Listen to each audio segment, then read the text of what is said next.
Habib al-Adawiyya rahimahullah used to stand up on her rooftop after Isha, and she would say, Ilahi, O Allah, the stars have vanished, the eyes have slept, the kings have locked their doors, but your door remains open.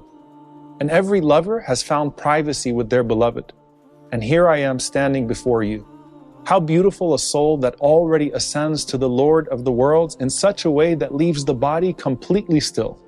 Now, as you probably had a night of worshipping Allah subhanahu wa ta'ala last night, how good was your nap after Fajr?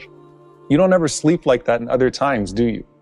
I always tell people that the best nap that you're ever going to have is that post-Hajj nap. After you do Arafah, and then Muzdalifah, and then Tawaf, and then the Jamarat, and then you knock out cold even in the middle of a tent. Now think about the Prophet ﷺ saying about the person who goes through all of the exhaustion of the first night in the grave, that he will sleep the sleep of a bridegroom. The scholars say this means two things. For one, it'll be a deep sleep. But secondly, you will only be awakened to what you love most. You wake up and you see the garden that your qiyam planted last night. And without you even knowing it, some believer that was dead received forgiveness by the virtue of someone alive, and can now finally rest in peace because of that dua. Salamun hiya hatta matla' al-fajr. But while your body is exhausted after all that prayer last night, how rested does your soul feel? Qiyam is the joy of the believers in this world, and that's not just in the last 10 nights of Ramadan, but because it yields a Jannah in the heart before the Jannah that we seek in the next life. Omar Suleiman al-Darrani rahimahullah said, لَوْلَا اللَّيْلِ لَمَا أَحْبَبْتُ الْبَقَاءَ فِي الدُّنْيَا. If it wasn't for the night prayer, I wouldn't want to live in this dunya a second longer.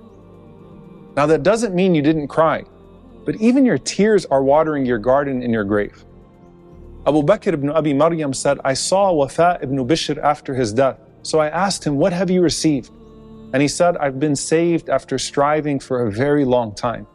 So I asked, and which deed did you find to be the most superior?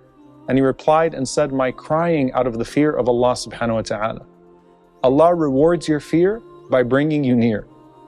At the end of Surah Al-Alaq, right before Surah Al-Qadr, Allah subhanahu wa ta'ala says, وَاسْجُدْ وَاقْتَرِبْ. So prostrate and come near.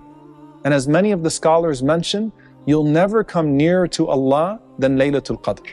But on every other night of the year, you have that opportunity in the last third of the night to draw near to the Lord of the worlds. And in the barzakh, He'll bring you even closer. Qubays ibn Uqba says, I saw Sufyan al-Thawri in a dream after his death, and I asked him, what has Allah done for you? He said, I beheld my Lord with my own two eyes. So he said to me, Haniyan rida'i anka ya ibn Sa'id. Be at ease, O Ibn Sa'id, for I am pleased with you. You were devoted to standing in prayer when the night approached, with the tears of one longing and the heart of one deeply attached. Tahajjud is a lifestyle that can be more addictive than anything else in the world, and more rewarding than anything else in the world. And just as it's done in secret, it has its secrets in the soul as well. The best of gifts are the ones that are secret gifts from Allah to you, for which you haven't yet been rewarded with any praise in this dunya.